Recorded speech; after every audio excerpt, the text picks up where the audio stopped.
bem. Vamos falar então agora de exemplos de níveis de consciência, né? Porque o juízo de valor que a gente faz, ele vai se modificando de acordo com o nível de consciência que a gente esteja. Se você está no nível animal, é só o momento reativo, né?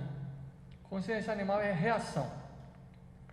Se você mexer com o cachorro, ele te morde. Você vê assim, se você tocar a campainha numa casa que tem cachorro, o que o cachorro vai fazer? Vai latir? Será que ele fez isso porque ele quer?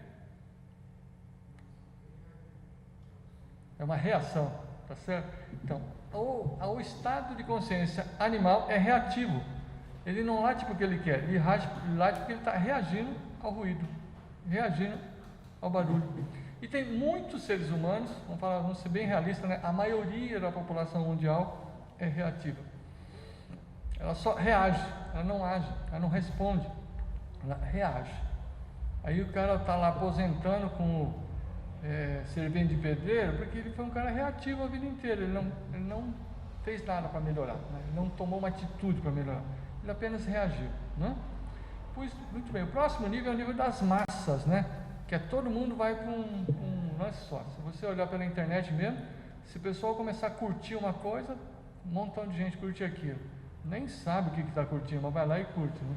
Então, se está na moda usar uma roupa de um jeito, um monte de gente usa a roupa daquele jeito, usa a cor daquele jeito, e assim vai. São os modismos, né? Essa faixa aqui é a faixa onde estão os paradigmas. Ai meu Deus, o que é paradigma? Paradigmas são conjuntos de crenças que o nosso cérebro processa como se fossem realidades. Então, por exemplo, até pouco tempo atrás, o paradigma de fotografia era você bater uma foto com uma máquina fotográfica e levar em algum lugar que a pessoa ia transformar aquilo numa imagem num papel, impressa num papel brilhante. Então, o paradigma de fotos era esse. Só que esse paradigma mudou. Quem que você conhece hoje que vai imprimir foto em papel? Pode ter alguém que faça isso, mas é próximo de zero, né? Qual que é o paradigma de foto hoje? Onde estão as fotos para a gente ver? Na internet, né? Digital. Aí fica lá nos Facebook da vida, no Instagram, em outro lugar, para ver foto, vai lá. Para a vovó ver a foto do netinho foi bom, né? Não precisa mais, pronto, já pode olhar lá, tirou a foto agora, daqui a pouquinho já está vendo. Então tem suas vantagens. Então veja assim, por que eu estou mostrando esse exemplo? Porque os paradigmas, eles são mutáveis, eles estão sempre mudando, né? Então a gente precisa estar atento e não ficar preso num paradigma obsoleto. Então assim, antes de existir a energia elétrica, né, a lâmpada que o Thomas Edison inventou, que esse é um exemplo de quebra de paradigma, né? A iluminação era lampião, era perigoso o lampião, podia queimar, podia pegar fogo, né? Ou vela, que também é mais perigoso que o lampião. Aí o Edison fez a lâmpada incandescente, depois nós tivemos as lâmpadas frias, depois as lâmpadas econômicas, e agora estamos nas lâmpadas de LED. E daqui a pouco alguém inventa outro treco melhor que o LED, aí assim vai. Então a gente precisa perceber que os paradigmas mudam para a gente sair dessa faixa das massas. Senão você fica no rebanho, né? Vai todo mundo para um lado, você vai todo mundo para o outro, você vai. Aquele movimento de cardume, sabe como que mexe peixe, que vai tudo junto? Gado, isso aí, mesma coisa. Aí nós temos o próximo passo, que é das aspirações, que é quando você aspira a modificar alguma coisa. Você quer melhorar. Fala, peraí, não que a sua vida esteja ruim, mas pode melhorar? Eu quero melhorar, eu quero estudar, eu quero me desenvolver. E aí, muitas vezes, a pessoa pensa em aspiração, em melhorar, não necessariamente quer dizer fazer um curso acadêmico. Pode ser que sim, mas não obrigatoriamente. Pode ser ler, pode ser estudar, pode ser conviver, aprender com outras pessoas, né? Quando eu era adolescente, né, eu trabalhava numa gráfica, e lá tinha um indivíduo que era o ajudante geral, o aprendiz, o meio oficial, oficial e mestre oficial. Eram estágios da mesma profissão, né? Então o cara ia começar como aprendiz, depois ele ia se tornar meio oficial naquele ofício, depois ele ia se tornar oficial, e depois ele ia se tornar mestre, aquele que conduz outros oficiais daquela profissão. É uma coisa bonita, mas hoje em dia eu não escuto mais falar disso. Mas eu achava muito bonito isso. Saber que as pessoas conseguiam se aperfeiçoar num ofício, né? Numa profissão que fosse. Esse já é fase de aspiração, né? Você querer melhorar em alguma coisa já é aspiração. Aí nós vamos ter a fase individual. Você perceber que você é único. A maioria da população nunca chegou nisso, gente. Nunca percebeu que é único. Nunca percebeu que você é único, nunca existiu outro você e nunca vai existir depois. Você é único.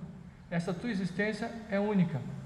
Aí você pode falar assim, não, mas me falaram que tem reencarnação e tal. Sei. Mas cada vez que você nascer, se é que isso vai acontecer, é única. Não vai ter como. Você não vai lembrar do que aconteceu antes, nem depois. Então cada vez é única. E cada vez que você viver essa experiência, ela vai ser única. Você vai ter um pai e uma mãe únicos. Nunca vai ser o mesmo pai, a mesma mãe, o mesmo irmão. Vai ser sempre diferente.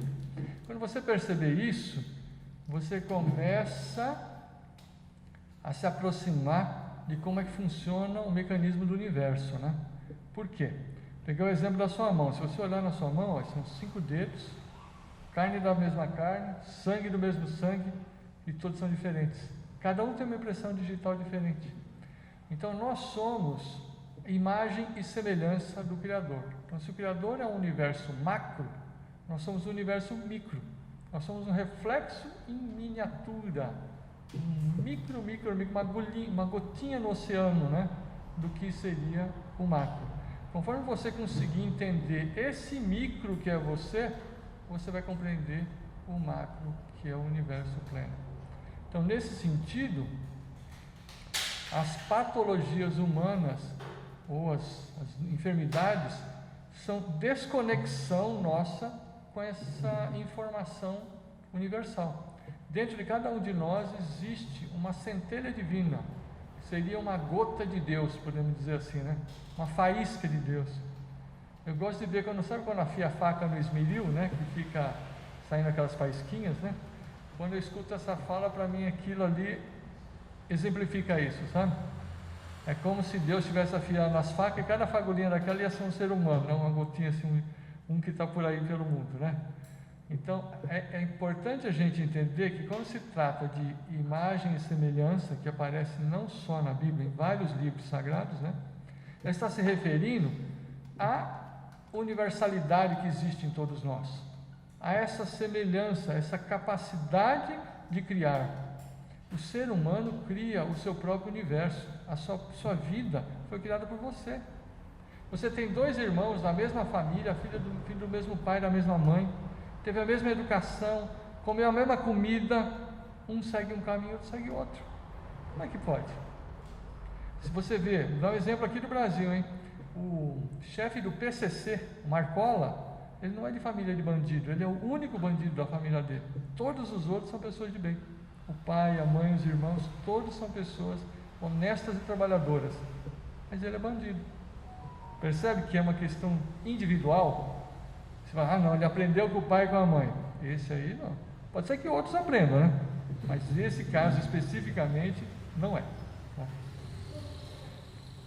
Isso, fala, é estranho, né? Mas você vê que é o livre-arbítrio mesmo, exercício do livre-arbítrio. Fora o íntimo dele, a pessoa é daquele jeito lá. Ele é um cara inteligentíssimo, né? A última vez que eu ouvi falar, ele já tinha lido 3.000 livros, né? Então, um cara que lê muito, fala muito pouco e tem um poder imenso sobre as outras pessoas, né? Então, você vê que a inteligência não garante bondade, né? A pessoa pode usar a inteligência para o bem ou para o mal, depende de cada um. Muito bem, aí vamos à disciplina. A disciplina, que é o próximo estágio, é quando você assume o controle sobre você mesmo. Que a maioria das pessoas fala, eu faço o que eu quero. Aí o que você fez? Eu comi um monte de coisa que me fez mal. Então você fez o que você quis? Você fez o que seu estômago quis, teu fígado, sei lá, quem que quis isso aí, né? Então quando você tem a disciplina, você consegue discernir. Você pode falar assim, olha, eu gosto desse alimento aí, mas o efeito que ele traz no meu corpo, eu não quero. Então eu vou abrir mão de comer esse alimento e vou comer um outro, que me traga um retorno melhor para o meu corpo, né? Isso é disciplina, isso é você tendo controle seu. É como você fazer uma atividade física e você procurar alguma atividade, é claro, que não precisa ser uma tortura, né? Mas você se propor e cumprir isso, de ter uma atividade, manter o seu corpo em movimento. É isso que vai te dar saúde quando a idade vai chegando, né? Eu já trabalhei muito tempo ligado à fisioterapia, né? Tinha sócios fisioterapeutas. Meu sócio me falou várias vezes: a coisa mais importante a ser trabalhado são as pernas. Eu falei: por que as pernas? Eu falei: porque enquanto você tem a perna forte, você tem autonomia, né? Você vai para onde você quiser. Até se a sua mão não estiver muito forte, dá para arrumar, né? Mas se você tiver a mão forte e a perna fraca, você vai depender sempre de alguém, de um apoio, de um instrumento, né? Então, trabalha as pernas.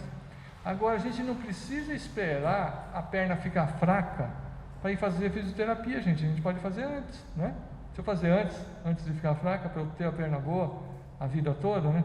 Então, a gente não precisa esperar acontecer uma coisa desagradável para a gente tomar uma atitude. A gente pode tomar atitude antes. Isso é a disciplina, né? Ai, mas eu detesto esporte. Então, mas aí não é questão nem de gostar ou de não gostar, é de você ter ou não ter autonomia, você ter disciplina. A próximo nível é o nível da experiência, que vem depois da disciplina, que é você conseguir cumprir as disciplinas que você decidiu, colher os resultados, e aí você vai ter a experiência de quais são as consequências daquelas suas escolhas, né? O que acontece se você fizer uma atividade física, né? Por exemplo, eu conheço pessoa que não gosta de academia e faz dança de salão, vai muito bem, obrigado, tem um condicionamento físico fabuloso, dançando, tá? Não é obrigado você ficar fazendo força ou jogando futebol, sabe? Tem vários jeitos de fazer. Mas o importante é a pessoa chegar nesse nível da experiência, ela conseguir ter o resultado, falar: eu consigo ter o resultado que eu estou procurando. E aí nós vamos para o próximo nível, que é o nível da mestria, né? Que é quando você começa a ensinar coisas que nem você mesmo sabia que você sabia. Isso é muito doido, né? Como é que você vai ensinar uma coisa que você não sabia?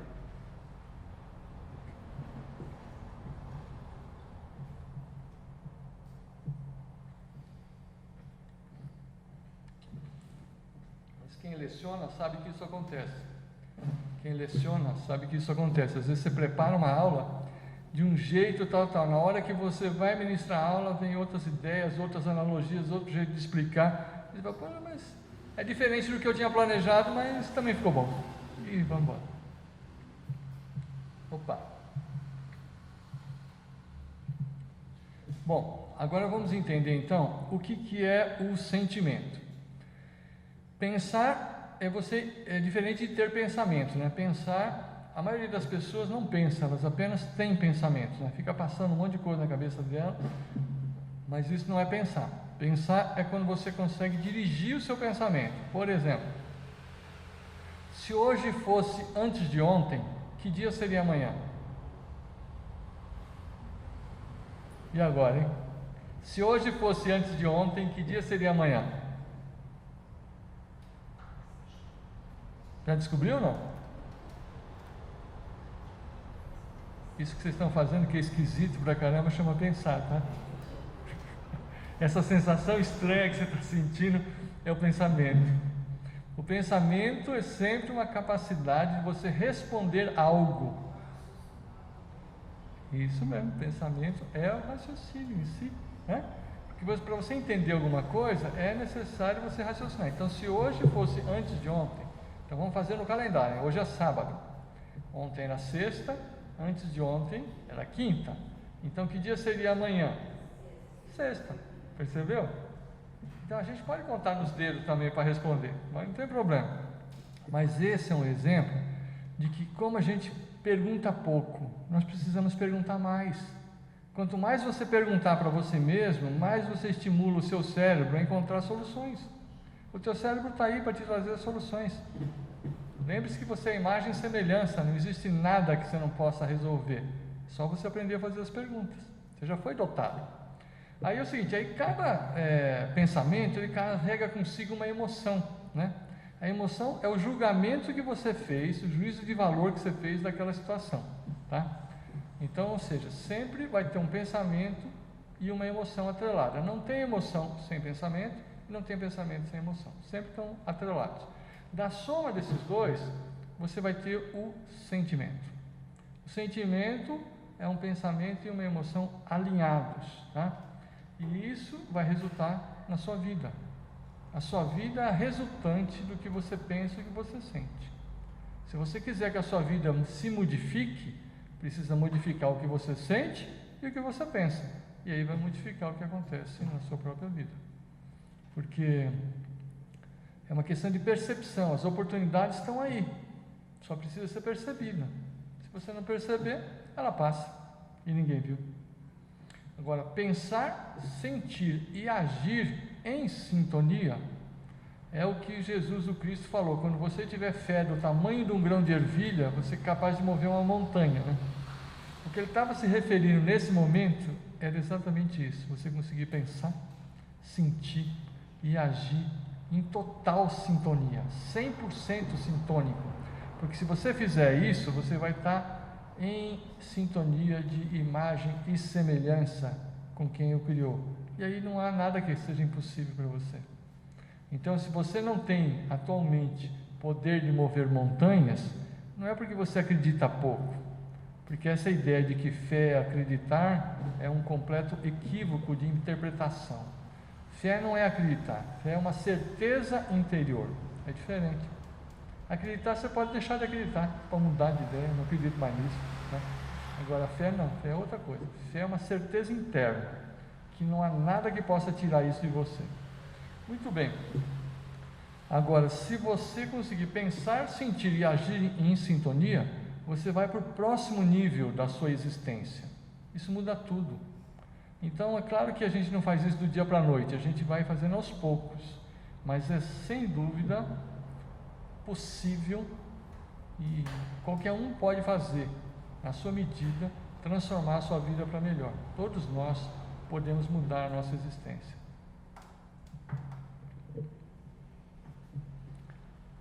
Isso causa a ativação dos seus potenciais internos, dos seus potenciais interiores. Tudo que você precisa já está em você. Não tem nada que precisa ser de fora. Mas se eu quiser ser engenheiro, eu tenho que fazer a faculdade. Sim, você vai na faculdade se instrumentalizar, mas o engenheiro já está em você. Porque se a faculdade resolvesse, não ia ter prédio caindo, tá? Todo engenheiro que tivesse diploma ia ser perfeito. E não é. Tem um monte de prédio que cai por aí. Por quê? Porque aquelas pessoas não conseguiram de fato ter uma transformação interior. Então, o engenheiro de verdade, usando só como exemplo de uma analogia, né? Já está em você. Tudo que você quiser ser, já está em você. E você tem a liberdade, o livre-arbítrio de escolher ser o que você quiser. Você não é obrigado a ser o que você não quer. Essa que é a maravilha, né? Fala, esse Criador, esse é porreta, né? Deixar a gente ser o que a gente quiser ser, é isso aí, você pode ser o que você quiser ser. Mas o que é o bom? O que você quiser. Qual é a profissão que dá dinheiro? Aquela que você for bom. Tem muita gente que escolhe profissão, né? Trabalho para ganhar dinheiro. Uma tremenda bobagem. Trabalho é para você se divertir, não é para você ganhar dinheiro. Agora, se você se diverte com o que você faz tão bem que você vai ganhar dinheiro com aquilo, mais do que os outros. Porque na mesma profissão, você tem pessoas cobrando vários preços diferentes. Vamos ver, cabeleireiro, tem cabeleireiro aí de R$10, tem de R$200, de R$500, como é que pode? Por que as pessoas pagam mais para aquela outra pessoa? Tem alguma coisa que tem que ter de significado naquilo, né? Senão as pessoas não pagariam. Então, agora a pergunta, será que essa pessoa é tão melhor que a outra? Ou será que ela acredita que ela é muito boa mesmo e essa crença nela se irradia, né? E aí as pessoas se aproximam dela. Muito bem. Acho que o que eu tinha para compartilhar com vocês hoje está mais ou menos por aqui. Conforme você consegue pensar, sentir e agir de forma sintonizada, você assume o controle da sua vida. Mas eu não controlo tudo. Não, mas não precisa controlar tudo. É como se fosse um barco, você não precisa controlar o barco inteiro, você só precisa virar o leme. Você vira um pouquinho que seja o leme e o barco todo vai virando, né? Então, às vezes as pessoas falam assim, mas eu vou controlar toda a minha vida. Não precisa disso, gente. É só controlar um pouquinho. Se você controlar um pouquinho por dia, cada dia você melhorar um pouquinho, né? Imagina se você conseguir melhorar 1% por dia, né? Percebe que em um ano deu mais de 300%? 1% é pouquinho, uma coisinha de nada. Em qualquer área da sua vida que você começar a melhorar, seja na sua profissão, vai desencadear efeito em outras áreas, nas suas finanças. Se você melhorar nos seus relacionamentos, vai melhorar na sua saúde. Se você melhorar na saúde, melhora o relacionamento. E se você melhorar o seu entendimento de vida, né, que seria o seu estado de consciência, melhora a tua espiritualidade. Aí a pessoa fala, mas vai mudar de religião? Toda religião é boa e é ruim. Se ela está te ajudando a melhorar, é boa. Se ela está te impedindo de melhorar, é ruim. Você que tem que saber, né? As religiões são apenas as ferramentas do jardineiro. Não é a ferramenta que faz o jardim, é o jardineiro. E o jardineiro é você. Então, se você gosta de tal ferramenta e se dá bem com ela, ótimo, mete branco, usa ela. Se você não gostar mais daquela ferramenta e quiser outra, experimenta outra. Seja livre e assuma que você é o jardineiro da sua existência. E a tua existência vai ser um jardim que pode ser muito bonito ou não, né? Depende do que você plantar.